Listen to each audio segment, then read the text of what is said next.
السلام عليكم. اليوم جبت لكم تدبيرة الناس اللي عندها الكحة ولا اللي عندهم ذري صغار يكحوا في الليل. هذه وصفة رائعة جدا، أنا مجربتها الحق هايلة. شوفوا معايا، نهزوا بصلة كبيرة، لازم تشوفوا بصلة كبيرة.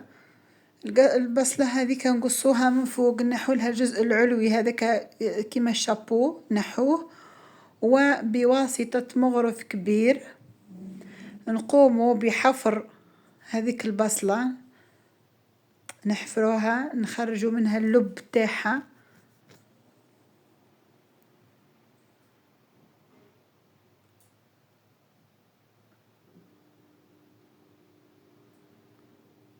نستعمل شوية القوة بس حتى تنحى. لاحظوا هنا أن تنحي لي اللب معاه حتى الغطاء السفلي هذاك، من بعد أنا نرجعوه باش المكونات ما يطيحوليش، باش الماء هذاك اللي يخرج من بعد من البصل يقعد لي لداخل. هذاك هو اللي راح نداو بيه.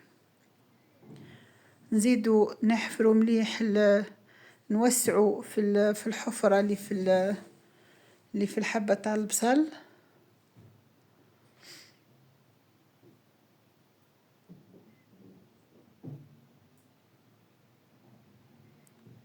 صدقوني وصفة هايلة وتستفادوا وادعولي. بعد نقصو شتوك البصل اللي نحيناه هذاك، نقصوه رقيق، نحطوه في إناء، ومن بعد نربو زوز سنينة ثوم. على بالكم الثوم سي ان انتيبيوتيك، نربوه مع البصل.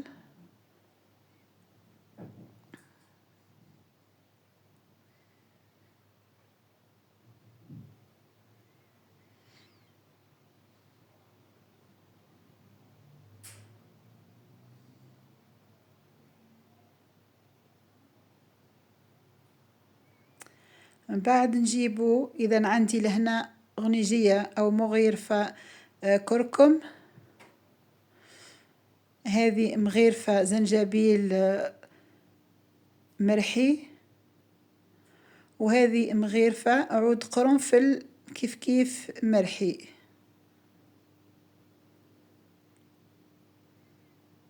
نقوم بخلط المكونات. هي من المفروض هنا نزيد نربي معاهم الزنجبيل اللي هو أخضر، بصح من بعد دوك نضيفوه. شوفوا معايا هنا نحطو في حبة البصل مغيرفة ولا مغيرفتين المخليط هذاك، ومن بعد نحطو مغيرفة عسل حر طبعا. يعني أنا العسل هنا جمد لي لأنه الجو شوي بارد.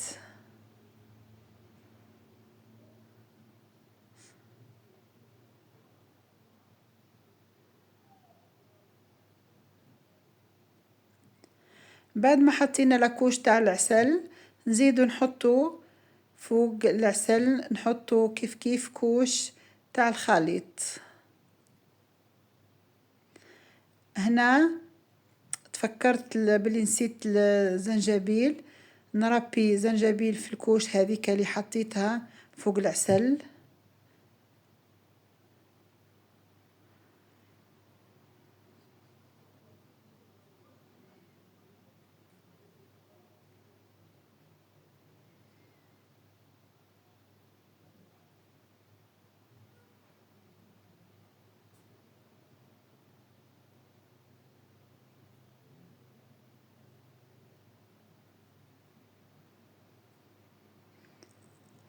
نكملو نحطو الخليط مع الزنجبيل،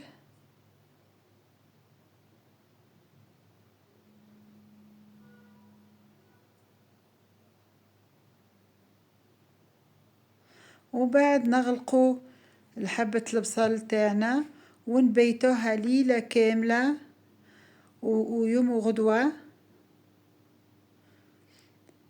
إذا نفتحوا البصلة تاعنا راح نلقوا فيها، راح نلقوا كل سيب الماء تاعو، كل مكون سيب الماء تاعو. لاحظوا هذا يعني يتشرب ويقدر حتى الخال يتكل كذا الطفل الصغير ولا بنية صغيرة ما يحبوش الخليط هذا، عدلوا لهم الماء برك، الماء هذاك شربوه لهم، وإن شاء الله بالشفاء عليكم إن شاء الله. باي باي.